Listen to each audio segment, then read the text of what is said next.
Last week, I was sitting in one of those, minimalist, high-end cafes where the air smells like expensive roasted beans and ethical intentions. I think I know the exact type of place. You do. So I struck up a conversation with the barista, a guy in his mid-20s named Elias.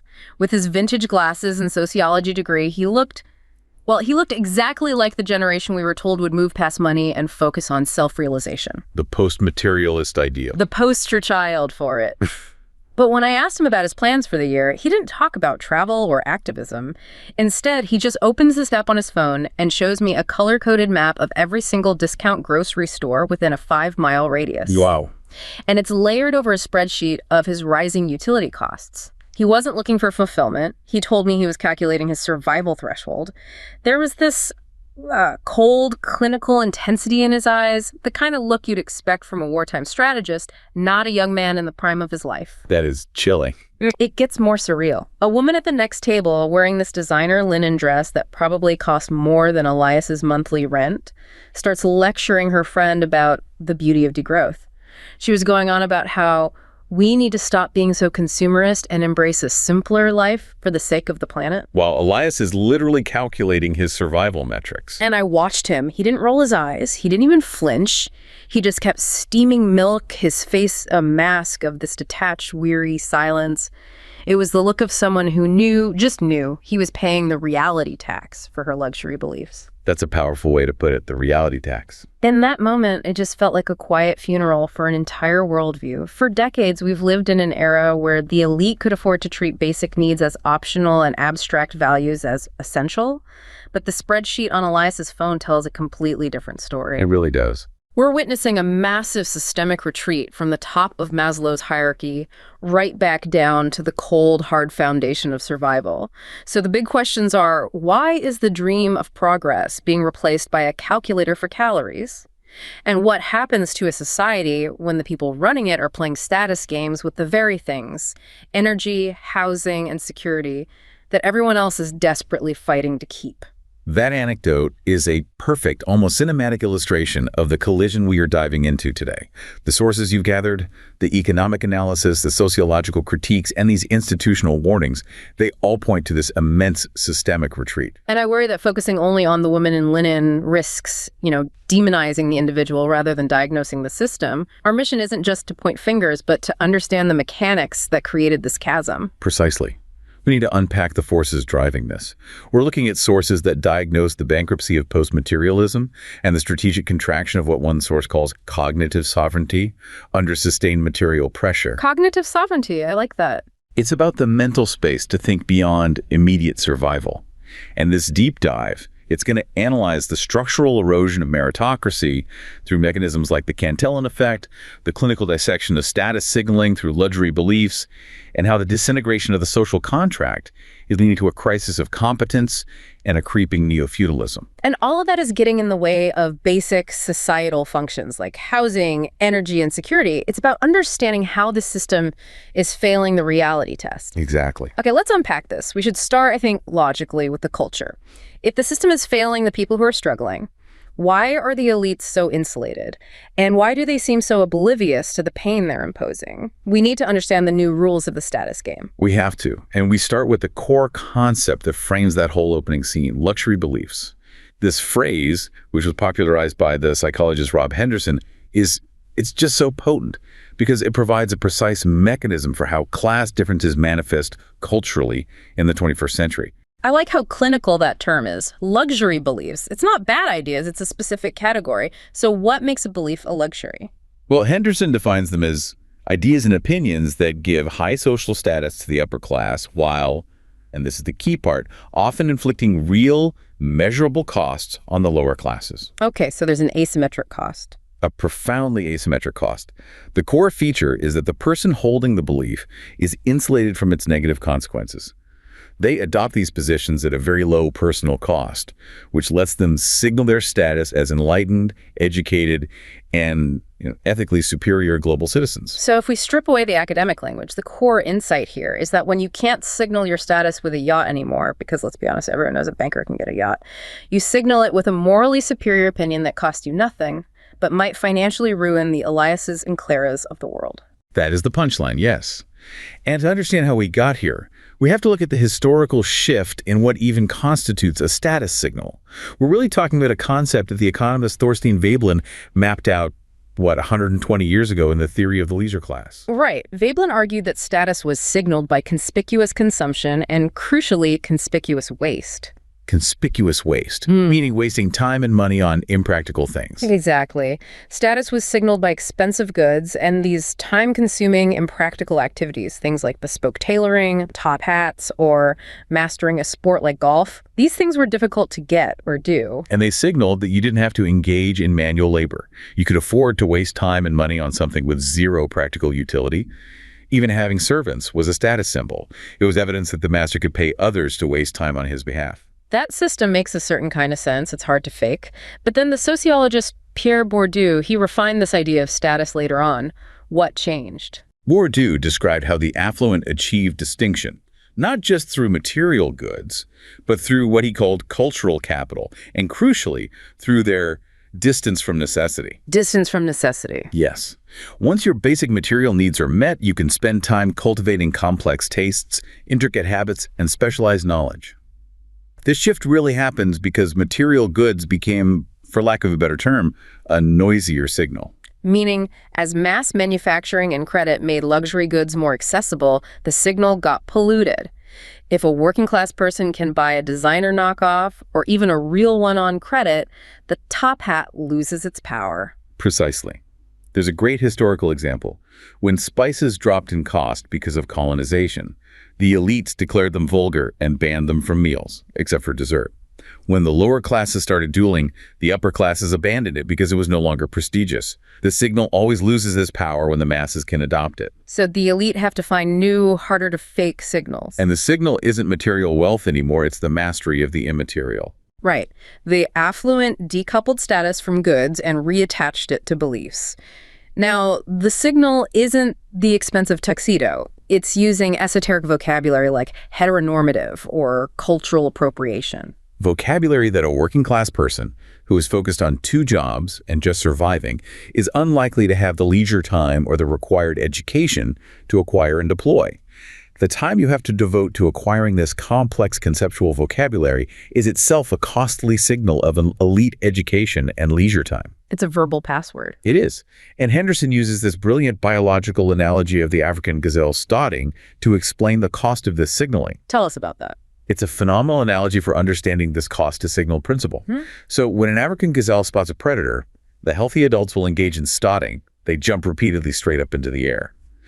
This expends valuable, sometimes critical energy. Which seems counterintuitive when you're being hunted. Exactly. But the signal it sends to the predator is, I am so fit and robust that I can afford to waste this energy just to show you my physical capacity. Go chase the weak one. And the predator does. It targets the less energetic gazelles. So luxury beliefs are the human equivalent of stotting. They are. They're costly signals of economic capacity, a capacity only the wealthy can afford to waste on opinions that might cause real-world damage to other people. The wealthy person is effectively saying, I am so financially secure that I can afford to risk public safety or higher energy costs just to gain social status. I am robust enough to absorb the blow. Let's move this from the philosophical to the concrete. Let's look at some case studies of these asymmetric costs. We need to see the real-world impact of all this stotting, and the source material provides a really striking paradox around the defund the police movement. The data on this just reveals the core hypocrisy immediately. A YouGov survey found that Americans in the highest income category were by far the most supportive of defunding the police. Of course. And it's because they are entirely insulated from the consequences. They live in low-crime neighborhoods, often with gated access, and they can easily afford private security details if they feel unsafe. They could afford the stotting of holding that belief. But the cost is transferred directly to those who rely solely on public infrastructure for their safety. Exactly. And the Census Bureau data starkly contrasts this. The poorest Americans, the ones living in areas with the highest rates of violent crime, who have no choice but to rely on public policing, are 7 times more likely to be victims of robbery or aggravated assault. 7 times. And nearly 20 times more likely to be victims of sexual assault, compared to Americans earning above $75,000 a year. For the elite, defund the police is a status badge. It demonstrates their superior moral awareness. For the poor, It's a toxic policy that directly increases their vulnerability and their insecurity. This brings us right back to our opening scenario, the collision between the degrowth philosophy and the struggle for survival. Tell us more about the anecdote of Clara the baker and Elena the consultant, because it perfectly illustrates the regressive nature of these policies. Okay, so imagine Clara. She's a hardworking entrepreneur running a third-generation artisanal bakery. Her business is built on physical realities: flour, labor, and massive energy consumption to run her industrial ovens. She is facing bankruptcy because her essential energy costs have quadrupled due to structural shifts and green regulations. So her entire livelihood is on the line. It is. Now contrast her with Elena, a management consultant earning a high six-figure salary, who sits on the local council. Elena is a huge proponent of radical degrowth ideas. She accepts high energy prices as a virtuous nudge to encourage reduced consumption and save the planet. And Elena benefits from the social status of holding that virtuous position, but the material cost to her is basically zero. It's negligible. Elena's wealth is largely asset-based. It's insulated by her investments and her distance from necessity. She can turn down her smart thermostat and take a social media victory lap. But for Clara, the baker, this is a direct existential death sentence. And the sources note that for the middle and working classes, policies associated with green capitalism or radical ecologism, they often function as a direct regressive tax. They absolutely do. They inflate basic costs, energy, housing, transport, and they suppress competition from small and medium-sized businesses who just can't absorb these massive cost increases the way multinational corporations can. So the economic squeeze is felt first and hardest by those closest to the material reality of production. Elena's ideological comfort is prioritized over Clara's material survival, and that priority is structural. That distinction is key. But there's another, more subtle and maybe more insidious way that luxury beliefs undermine non-elites, by undermining their sense of personal agency. It's the psychological equivalent of pulling the rug out from under them. How does a belief about success and luck undermine agency? That seems like a jump. Well, a 2019 study highlighted this really interesting finding. Individuals with higher income or social status were the most likely to say that success results from luck and connections rather than hard work. Wait, that seems deeply counterintuitive. The winners claim it was luck, and the people fighting to get ahead claim it's all about effort. It is counterintuitive, but the people at the bottom, the low-income individuals, they are more likely to attribute success to hard work and individual effort. So what's the damage there? It's a luxury belief that undermines agency because it broadcasts the message that effort is pointless. The Stanford psychology professor Albert Bandura spent decades showing that a belief in your personal agency, what he called self-efficacy, has profoundly positive effects on your life outcomes in academics, in economics, and health. If you are poor, believing that you are responsible for your life's direction, that your effort matters, is vital for climbing the ladder. Because it motivates persistence in the face of long odds. You have to believe it's possible. You have to. The affluent can afford to sincerely believe their success was luck because their economic position is already secured. But broadcasting that belief, even if it's sincere, undermines the very self-efficacy that a low-income person needs to achieve positive results. It's psychological messaging that tells people their hard work doesn't matter. Which is maybe the most cruel form of status signaling. I think it might be, because it risks collapsing the will to strive. It's like kicking the ladder away while claiming you only reached the top by accident. That philosophical messaging leads us perfectly into the critique of how egalitarianism itself has been transformed, losing its focus on these core structural problems. Yes, the sources, specifically one from a legal philosopher named Zajewski, offer a clinical critique arguing that contemporary egalitarianism has become selectively applied. It's sidelining the core concerns that historically define progressive movements, namely wealth concentration and the condition of the genuinely worst off. Historically, being an egalitarian demanded real moral courage, right? You were confronting entrenched power. Absolutely. Historically, activists focused on the genuinely most disadvantaged, and they demonstrated moral courage by facing real risks. But today, that focus has shifted to what the sources call easy morality. Okay, so how do we define easy morality in this context? What makes it easy? Easy morality is characterized by three key features. First, it requires a very low cost to the moral agent. It demands minimal personal sacrifice or self-denial. Second, it involves a fundamental shift in ethical priorities, which is known philosophically as a violation of ordo amoris. let's just clarify. Ordo amoris, that's the Latin concept for the proper ordered hierarchy of love and ethical obligation. Right? Precisely. A violation of ordo amoris means that abstract peripheral concerns, which might be culturally hot at the moment, are elevated over fundamental, high-priority moral obligations, like confronting systemic wealth concentration or addressing the material poverty of the most vulnerable. We prioritize the less urgent over the genuinely life-threatening. We do. And the third feature is widespread social legitimacy and acceptance. This form of morality enjoys broad endorsement from influential social groups and institutions. Which means espousing it requires no moral courage or personal risk whatsoever. None. It aligns with prevailing social norms rather than challenging any actual power structures that threaten the individual in power. It provides this comfortable moral self-assurance while letting you avoid the demanding ethical imperatives of material solidarity. So what are the primary agendas that define this contemporary selective application?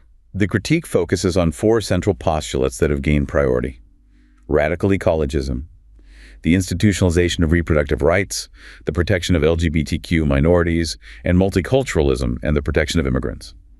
The critique isn't necessarily about the worth of these causes individually. It's about the priority they're given. It's about the priority, often at the expense of addressing structural economic injustice. So the consequence is that the pursuit of these culturally salient agendas becomes a profound distraction from core structural macroeconomic failure. It allows things like the Cantillon Effect, which we're about to discuss, to just continue completely unabated. That's the argument. Radical ecologism, for instance, often manifests as green capitalism. The source material argues this is directly at odds with the interests of the working class, because these climate policies harm the poor by inflating energy and housing prices, while the ultra-rich, who benefit from the resulting asset inflation, are largely unaffected. And that ties right back to Clara the baker. It does. And likewise, the uncritical pursuit of certain versions of multiculturalism or immigration policy is argued to weaken the bargaining power of the native middle class by providing large corporations with cheap labor, which suppresses wage growth. These agendas, while presented as progressive, are critiqued as inadvertently enabling the massive wealth concentration that traditional egalitarianism fought tooth and nail against. It's an elaborate cultural smokescreen for an economic heist. That's a strong way to put it, but it captures the essence of the critique. That is a staggering diagnosis, that the cultural battleground is simply a distraction from the economic reality. If that's the diagnosis, we have to look at the economic machinery causing the chasm. What is the fundamental failure here? The economic failure is systematic wealth transfer, and it is best explained by a term that has become, frankly, unavoidable in serious financial analysis: the Cantillon Effect. We're moving now from the cultural symptom to the structural cause. The Cantillon Effect. I keep hearing that term, but can you give us a clear, non-academic explanation of how it functions today? The Cantillon Effect describes the unequal impact of money creation. Forget complex formulas. This is simply the law of the economic playground. The kids closest to the candy dispenser get all the good stuff before the rest of the kids even realize the candy is out. That timing advantage is the Cantillon mechanism. So the new money doesn't distribute evenly. It systematically benefits those closest to the source of new money first. Absolutely. Let's trace the predictable path of the approximately $8 trillion of new money that's been injected into the system since the financial crisis of 2008. Okay. Step 1. When central banks create new money, through quantitative easing or bank reserves, it goes straight to the banking system and Wall Street. Step 2. The banks then lend this money at incredibly low interest rates to their preferred customers: large corporations, private equity firms, and wealthy asset investors. And these first recipients, they get to spend the money before inflation fully registers in a wider economy. Exactly. That is the whole game. They get to spend the new money while consumer prices and asset prices are still at previous levels. They acquire properties, stocks, and assets at pre-inflation prices using what will inevitably become tomorrow's inflated dollars. So asset prices inflate first: real estate, stocks, bonds. They have to. And by the time that new money finally trickles down to everyday citizen savers and wage earners through modest wage increases or economic stimulus checks, prices for necessities like groceries, rent, and fuel have already risen substantially. So The structural rigging of the system ensures the wealthy get an early, non-publicized advantage, and the working class just bears the cost of rising consumer inflation without proportional wage increases. That is the diagnosis. The sources highlight a direct empirical correlation between the massive expansion of the U.S. M2 money supply, that is, the total amount of money and easily convertible assets in the economy, and the net worth of the top 0.1% of U.S. citizens. The wealth transfer is not a theory, it is the demonstrable historical trend. And this process accelerates wealth concentration so dramatically that projections show the top 1% controlling 2/3 of global wealth by 2030. That's the projection. And this concentration mechanism gives rise to the term cantillionaire. Cantillionaire. It's a potent term defining those who amass vast wealth, not by creating valuable goods or services, which is classical entrepreneurial capitalism, but by capitalizing on their proximity to the money creation process itself. Their wealth is primarily a function of their access to cheap credit and asset inflation, rather than direct societal contribution. They're liquidity arbitrageurs. Let's link this wealth transfer mechanism back to the core concept of meritocracy dying. This systematic erosion is what killed the dream for Leo, the software developer, from the source material. Leo's story is a modern tragedy because he did everything right. He is the archetype of meritocratic success. He earned a first-class degree, secured a high-paying software job, he lives frugally, and saves nearly 40% of his income. He is running a perfect race. And yet his savings are systematically being eroded by the very same inflation that simultaneously pumps up the value of his classmate, Julian's inherited capital. Julian, whose family owns assets, he simply holds onto those assets while Leo, the productive worker, saves his wages. Leo is running a race on a treadmill that's being sped up by Julian's class. The structural erosion of social mobility is absolute. The traditional moral path to middle-class security, saving your wages to acquire capital, has been systematically rendered obsolete by currency debasement and monetary manipulation. The Cantillon Effect ensures that existing asset holders perpetually win against labor earners. So for Leo, the rational response to realizing the game is rigged is what? Despair. It's despair, which is why the sources identify the social contract itself as failing, being replaced by a cold survival calculus. And the most visible, most painful measuring stick for this collapsed dream has to be housing. It's where the Cantillon Effect meets the pavement. It is. Housing affordability has reached crisis levels in dollar terms, which leads to all this widespread political angst about zoning or density. However, the source material points out a crucial, shocking truth. When you measure home prices against gold, a currency that cannot be printed instead of the debased dollar, homes today are nearly as affordable proportionally as they were during the Great Depression. Wait, say that again? So the problem isn't necessarily that the value of the house has skyrocketed in real terms. The problem is that the purchasing power of the dollar itself has completely collapsed. Precisely. Gold, because it can't be printed, serves as an objective measuring stick that reveals the true purchasing power of fiat currency. The problem is currency debasement and massive monetary manipulation, which fuels these asset bubbles. It's not just inherent scarcity. We are misdiagnosing a currency crisis as a land use problem. So the structural rigging of the game is driven by these clear forces that perpetuate this asset advantage.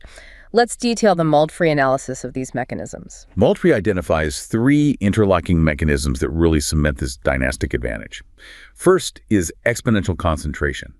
Asset values, especially in desirable urban and suburban metros, are doubling every 10 years. Meanwhile, real wages for the productive service class, your nurses, your teachers, your mechanics, are stagnant. Which aggressively prices the productive class out of the areas where they actually work. Exactly. It forces them into crushing commutes, or, as we'll see with Marcus later, into these survivalist living arrangements. The second point is about dynastic loopholes, the institutionalization of inherited capital. Right. Wealth compounds rapidly. Over the last century, stock market averages show that wealth doubles approximately every 7 years. Now, if the ultra-wealthy had to pay a full 40% estate tax at death, that wealth is replaced by just one 7-year cycle of compounding. The estate tax barely scratches the surface of preventing the permanent installment of dynastic capital that outpaces productive work. The system is just designed to favor passive inheritance over active earning. It is. And the third mechanism is the decay of the rule of law itself. Institutional decay. This refers to the systemic erosion of fairness and accountability. It does. Legislative capture is rife. You see it exemplified by thousands of earmarks, totaling billions of dollars buried in unrelated bills, often written by lobbyists themselves. Regulatory capture is proven by the revolving door. Over half of former members of Congress now work as lobbyists. Ensuring that the regulators become insiders protecting the powerful, not the public. And accountability is negotiable. Corporate settlements increasingly include clauses that require no admission of wrongdoing, proving that enforcement is tilted toward the powerful, who can simply buy their way out of justice. So the system is designed to keep the game rigged, and the winners, shielded by this structure, they justify their victory using the philosophy of meritocracy. But as Michael Young pointed out, meritocracy was originally intended to be a critique, not an ideal. That forgotten origin is so crucial. Young coined the term meritocracy in 1958 as a grim forecast of a dystopia. He defined merit as IQ plus effort, a rational system on the surface, but he warned it would breed two toxic social ills that are now dominating our political climate. The first one being the philosophical injury to the winners, meritocratic hubris. Yes, this deep, unshakable arrogance in the elites who believe their status is purely earned and morally deserved. They see themselves as inherently superior beings whose success is solely attributable to their intelligence and hard work. Which makes them incapable of understanding, let alone empathizing with, the systemic pain of the losers. Exactly. And the second is the moral injury to the underclass. In an aristocracy or a caste system, the poor can externalize their suffering. They can blame the system. But in a meritocracy, if you are tested, ranked, and you fail to reach the top, you internalize that failure as a lack of personal merit. You're one of the drones or failures identified by the system itself. And this weaponizes inequality. It turns economic difference into a personal moral failing. You feel ashamed not just of being poor, but of being intrinsically inadequate. But wait, philosophically, the critique of meritocracy argues that even if the system were perfectly fair, the winners still don't morally deserve their vast rewards. Why is that distinction necessary to make? It's necessary because it challenges the justification for such extreme economic rewards. The critique really boils down to 2 points. First, the contingency of talent. Your success relies on the sheer luck of being born with specific, successful genetics or talents. You earn the rewards through your effort. Effort is necessary, no one denies that. But you did not earn the ability to earn those rewards. The winning advantage is a gift of nature. So if you were born with a genetic predisposition for a high IQ or great athleticism, that's not something you can take moral credit for. Exactly. And the second, and maybe even more damaging point to the ego, is the moral arbitrariness of market demand. Your success depends entirely on the cosmic luck of living in a society that values your specific talent at that exact moment in time. Give us an example of how that market demand is arbitrary. Okay, take the software developer who is justly rewarded today. Their talents, high-level abstract logic, complex problem solving, are immensely prized in the digital age. They are lucky twice over. Lucky to have the talent, and lucky to live in a time when that talent is financially valued above all else. Okay. Now, imagine a master cabinet maker from 500 years ago. That person had equally prodigious skill, rigor, and complexity in their craft. But society valued that labor at a drastically lower rate. Their talent didn't change, but the market demand did. The high rewards today are entirely circumstantial. So the realization that market value is arbitrary fundamentally undermines the claim of moral desert for this vast accumulation of wealth. It does.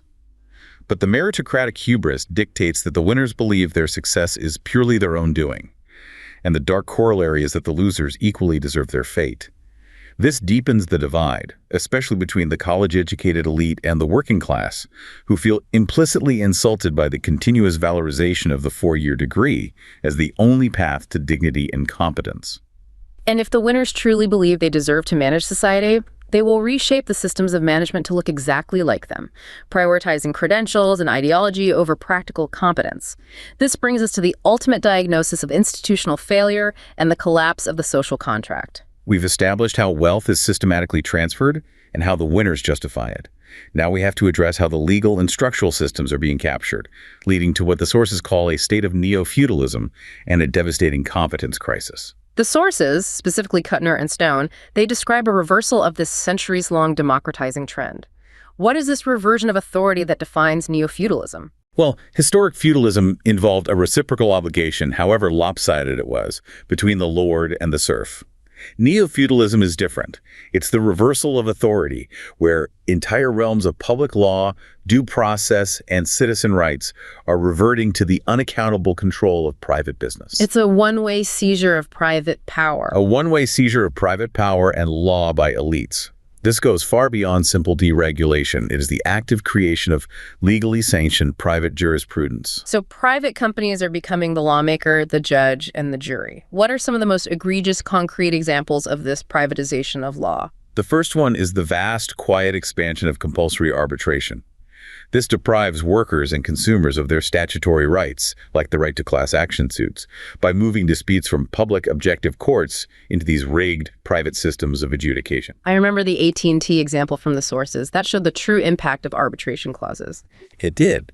Individuals who were cheated out of small amounts of money, say $30 over a year, by AT&T, could not pursue justice as a collective because the arbitration clauses banned class actions. No single individual is going to pursue a claim over $30 against a massive corporation. It's not worth their time. It's not. So this essentially gives corporations a license to cheat consumers with impunity because the cost of seeking justice exceeds the recovery. The justice system is privatized and tilted to the house. The second example relates to the structure of modern commerce, the rise of these tech fiefdoms. Right. Tech giants like Amazon, they act as quasi-states. They create their own proprietary legal regimes via these obscure terms of service that nobody ever reads. Right. Amazon governs 2.5 million third-party sellers, acting simultaneously as the platform provider, a competitor using their sales data against them, and the arbiter of disputes. Crucially, Amazon imposes mandatory arbitration on these sellers, forcing them to submit disputes to an arbitrator selected by Amazon itself. So the sellers are operating entirely within a private legal regime that's sacked in favor of the platform owner. It's a modern fiefdom. It is.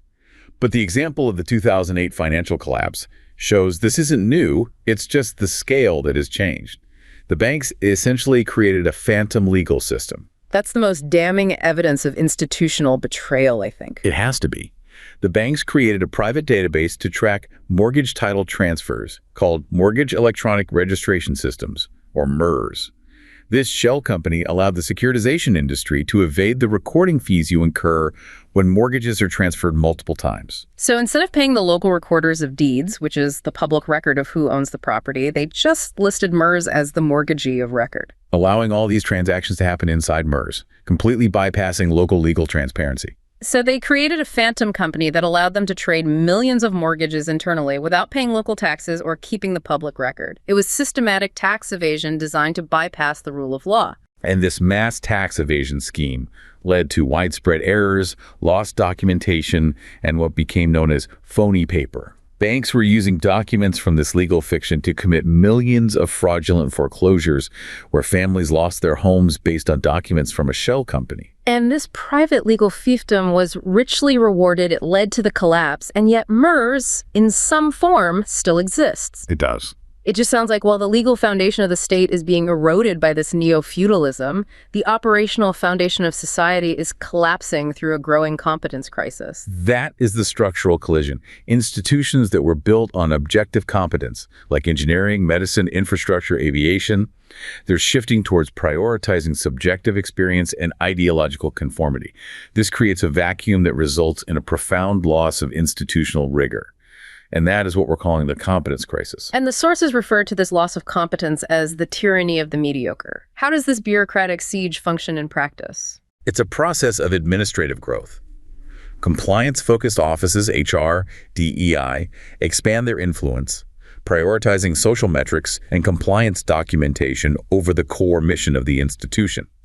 This administrative class gains power by controlling the process, making the process itself the product. And the mediocre leaders, who rise through this compliance-focused track, they instinctively purge superior talent. Of course. The talent that exposes their own inadequacy or criticizes the new processes, they do it to secure their own position. So they systematically filter out the most rigorous, the most technically astute, and the least compliant individuals. And in doing so, they deplete what the source calls the competence reserve.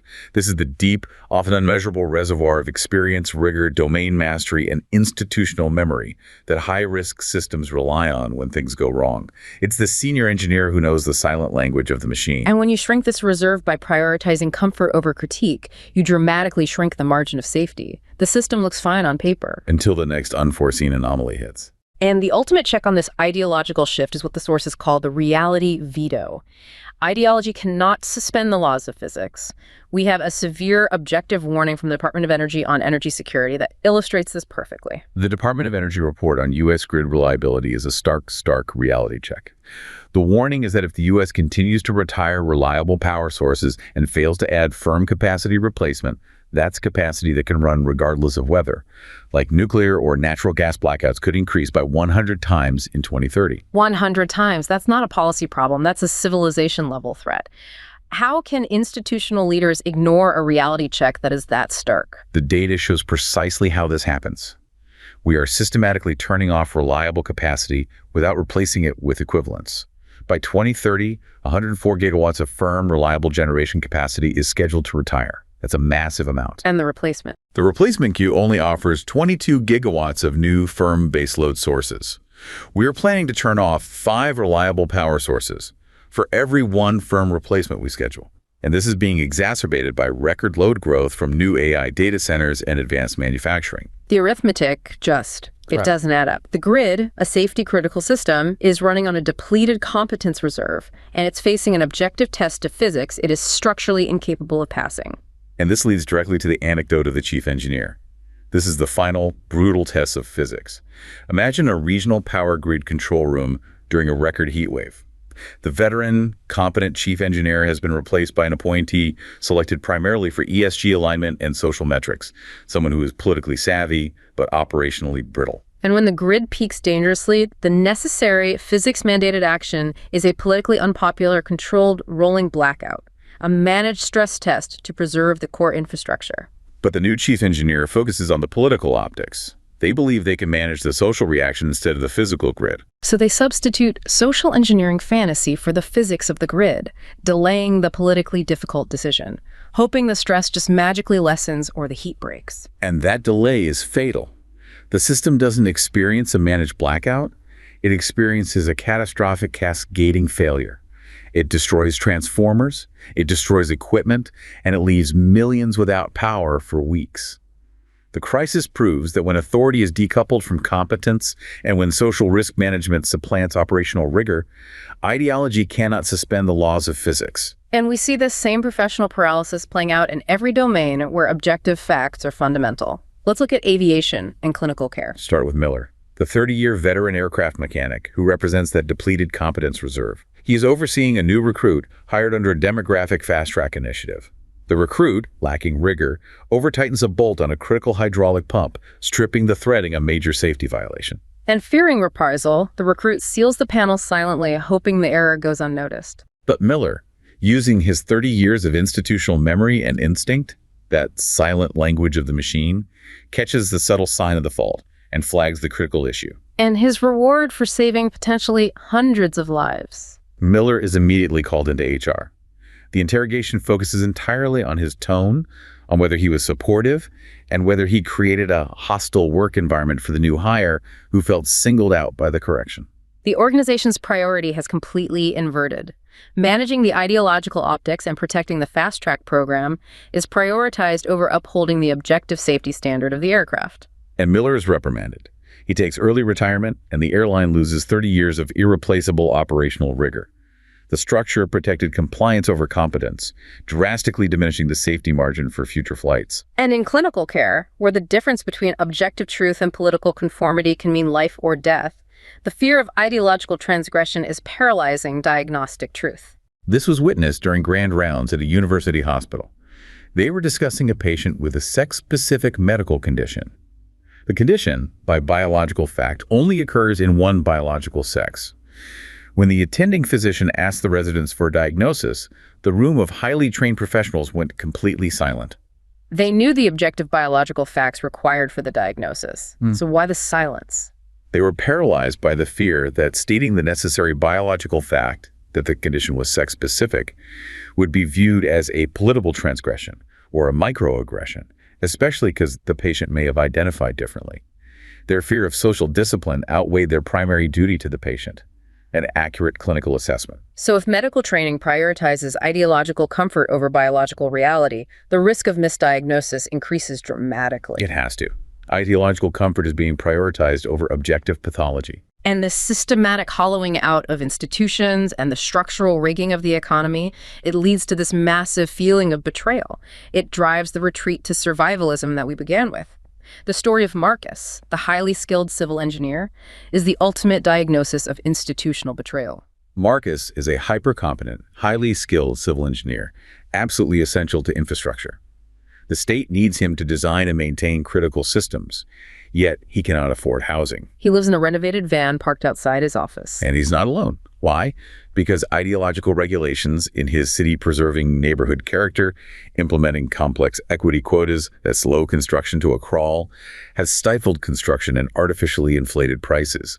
Marcus has the competence of a master, but the material security of a landless wanderer, a neo-feudal peasant. That's the core betrayal. When society can no longer provide basic security for its most competent, productive members, the people who keep the lights on and the roads paved, the social contract is void. The result is anomie, or social collapse, where a collective purpose erodes and is replaced by defensive narcissism and survivalist competition.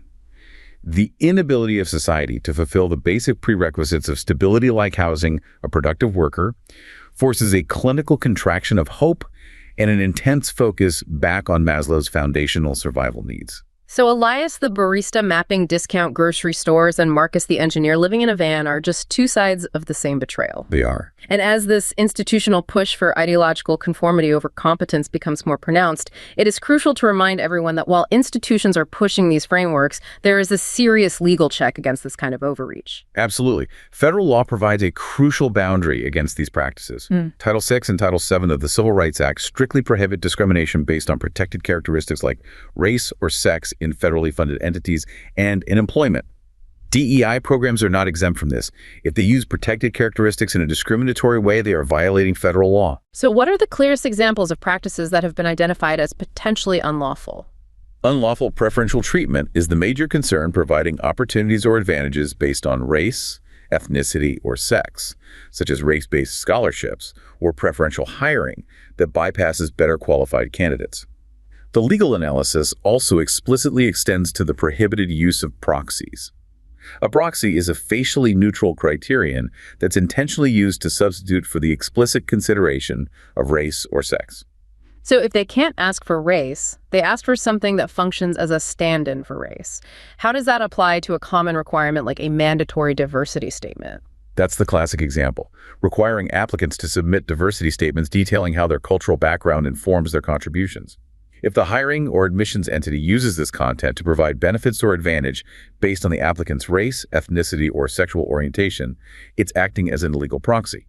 They are evaluating and rewarding the protected characteristic through the back door, using the statement as a cover. So the legal guidance emphasizes that the focus must be entirely on skills and qualifications directly tied to objective job performance. Precisely. Other practices that create legal risk include training programs that force mandatory separation into race-based affinity groups, or those that require participants to affirm specific ideological positions, which risk violating federal law by creating hostile environments or coercing speech. The message is clear. The pursuit of demographic outcomes cannot come at the expense of equal treatment under civil rights laws, nor can it supersede objective competence in safety-critical roles.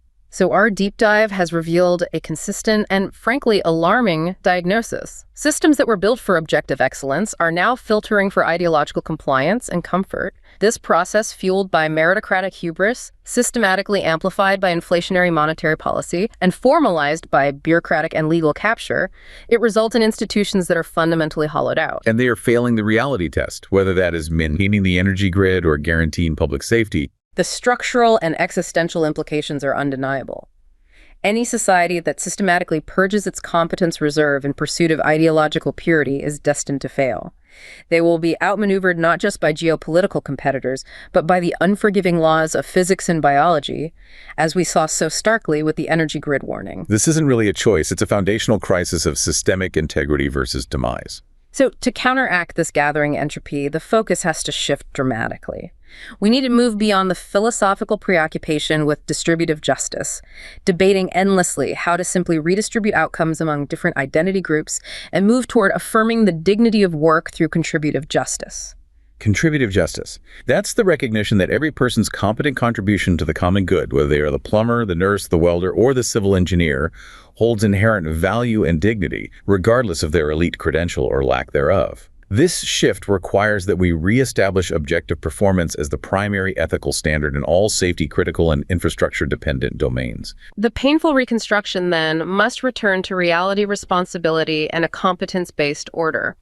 The end of the illusion of post-materialism marks the opportunity to rebuild a world where objective performance must ultimately be the only measure that matters in safety-critical systems.